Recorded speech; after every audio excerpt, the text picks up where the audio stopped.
ඔන්න අපි බලමු උම්මග්ග ජාතකයේ උපමා විශාල ප්‍රමාණයක් තියෙනවා. අපි මේක කිහිපයක් බලමු. හරි පාඩම් කරගන්න ලේසියව. දැන් ඔයගොල්ලන්ට මතකයි මුලින්ම මොනවද කතා කරපු උපමාව? මුලින්ම අපිට හම්බුණු උපමාව මොකක්ද ළමයි?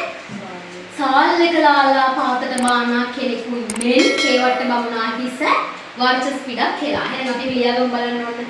සාල්ලක ලාලා පාතට බානා කෙනෙකුන් මෙන්. මොකද සාල්ලක කියන්නේ? මොකක්ද රේමෝන් සාල්ලක කියලා කියන්නේ? මල්ලක දැමු යමක්. මල්ලක දැමු යමක් පහතට විසි කරනවා වගේ. ඒ කියන්නේ පුතේ මල්ලකට යමක් දාලා පහතට විසි කරද්දි කොහොමද වැටෙන්නේ ඒක? එක කෙලින්ම වැටෙනවා කෙල්ලේ. මන්නේ වගේ තමයි කෙල්ලේම මේ වර්චස් පිට හෙලන්නේ ගිරා පොතක. සාල්ලක ලාලා පාතට බානා කෙනෙකුන් මෙන්.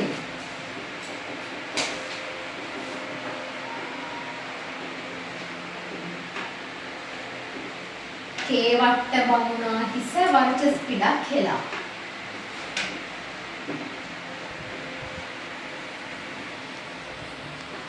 හිස ආකාරයක් කියන මෙතන ළමයි වර්චස් ඒ කියන්නේ ඔන්න පිටක් දානවා කියන එක වර්චස් පිටක් හෙලා. ඊළඟට තමයි අපි පාඩම් කරගෙන පුළුවන් ලේසි උපමා තියෙන්නේ. මේක හොඳයි මේක අලංකාරවත් උපමාවක්.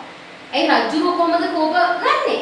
දණ්ඩකින් පහරන ලද සර්ප රාජ්‍ය කුසේ කෝපෙන් දීටි. කවුද එම කෝපෙන් දීලන්නේ? චූරණී රජතුමා. ලියමු ඊළඟට බලන්න දණ්ඩකින් පහරන ලද සර්ප රාජ්‍ය කුසේ කෝපෙන් දීටි.